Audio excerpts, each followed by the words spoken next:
ಈ ಬಾರಿಯ ದಸರಾ ಉದ್ಘಾಟಕರ ವಿಚಾರಕ್ಕೆ ಸಂಬಂಧಪಟ್ಟಂತೆ ಭಾರಿ ವಿರೋಧ ವ್ಯಕ್ತ ಆಗ್ತಾ ಇದೆ. ವಿರೋಧದ ನಡುವೆ ಒಂದು ಹೆಜ್ಜೆ ಮುಂದೆ ಹೋಗಿ ಪ್ರತಾಪ್ ಸಿಂಹ ಅವರು ಹೈಕೋರ್ಟ್ಗೆ ಒಂದು ಅರ್ಜಿಯನ್ನ ಸಲ್ಲಿಸಿದ್ದಾರೆ.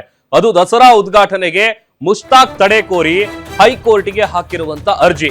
ಪ್ರತಾಪ್ ಸಿಂಹ ವಿರುದ್ಧ ಸದ್ಯ ಡಿಸಿಎಂ ಡಿಕೆ ಶಿವಕುಮಾರ್ ವಾಗ್ದಾಳಿ ನಡೆಸಿದ್ದಾರೆ.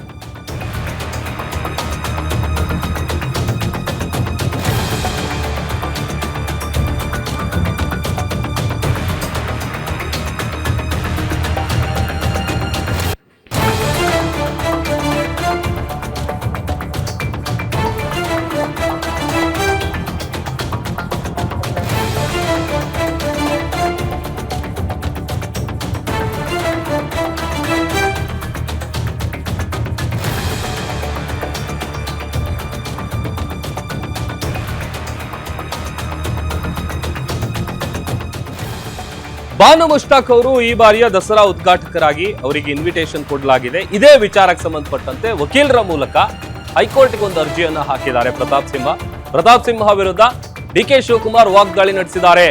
ಬಿಜೆಪಿಯವರು ಅವನನ್ನ ಕಿತ್ತು ಬಿಸಾಕಿದ್ದಾರೆ. ನಾನು ಬದುಕಿದ್ದೀನಿ ಅಂತ ಆತ ತೋರಿಸ್ಕೊಳ್ಬೇಕು, ಅದಕ್ಕೆ ಪಾಪ ಈ ತರದ ಪ್ರಯತ್ನ ಮಾಡ್ತಾ ಇದ್ದಾನೆ ಅಂತ ಟಾಂಗ್ ಕೊಟ್ಟಿದ್ದಾರೆ ಡಿಸಿಎಂ ಡಿಕೆ ಶಿವಕುಮಾರ್.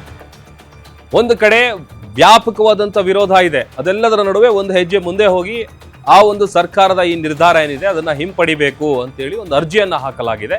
ಇದೇ ವಿಚಾರಕ್ಕೆ ಸಂಬಂಧಪಟ್ಟಂತೆ ಡಿಸಿಎಂ ಡಿಕೆ ಶಿವಕುಮಾರ್ ಟಾಂಗ್ ಕೊಟ್ಟಿದ್ದಾರೆ. ಈಗ ಚೀಫ್ ಮಿನಿಸ್ಟರ್ ಹೇಳಿದ್ದಾರೆ, ಆ ಪಾಪ ಅವನ ರಾಜಕೀಯ ಅವನ್ನ ಬಿಜೆಪಿಯವರು ಬಿಸಾಕ್ಬಿಟ್ಟಿದ್ದಾರೆ, ಏಂತಕ್ಕೂ ಉಪಯೋಗಿಸ್ಕೊತಾ ಇಲ್ಲ. ನಾನು ಬದುಕಿದ್ದೀನಿ ಅಂತ ತೋರಿಸ್ಕೋಬೇಕು. ಪಾಪ ಹುಡುಗ ಪ್ರಯತ್ನ ಮಾಡ್ತಾ ಇದ್ದಾನೆ, ಮಾಡಲಿ ಬಿಡಿ, ಅದು ಏನು ತೊಂದರೆ ಇದೆ, ಕೋರ್ಟ್ ಇದೆ, ಕೋರ್ಟ್ ಏನು ಹೇಳ್ತದೋ ಹಂಗೆ ಕೇಳೋಣ ಬಿಡಿ. ಈಗ ಚೀಫ್ ಮಿನಿಸ್ಟರ್ ಹೇಳಿದ್ದಾರೆ, ಆ ಪಾಪ ಅವನ ರಾಜಕೀಯ ಅವನ್ನ ಬಿಜೆಪಿಯವರು ಬಿಸಾಕ್ಬಿಟ್ಟಿದ್ದಾರೆ, ಏಂತಕ್ಕೂ ಉಪಯೋಗಿಸ್ಕೊತಾ ಇಲ್ಲ. ನಾನು ಬದುಕಿದ್ದೀನಿ ಅಂತ ತೋರಿಸ್ಕೋಬೇಕು. ಪಾಪ ಹುಡುಗ ಪ್ರಯತ್ನ ಮಾಡ್ತಾ ಇದ್ದಾನೆ, ಮಾಡಲಿ ಬಿಡಿ, ಅದು ಏನು ತೊಂದರೆ ಇದೆ, ಕೋರ್ಟ್ ಇದೆ, ಕೋರ್ಟ್ ಏನು ಹೇಳ್ತದೋ ಹಂಗೆ ಕೇಳೋಣ.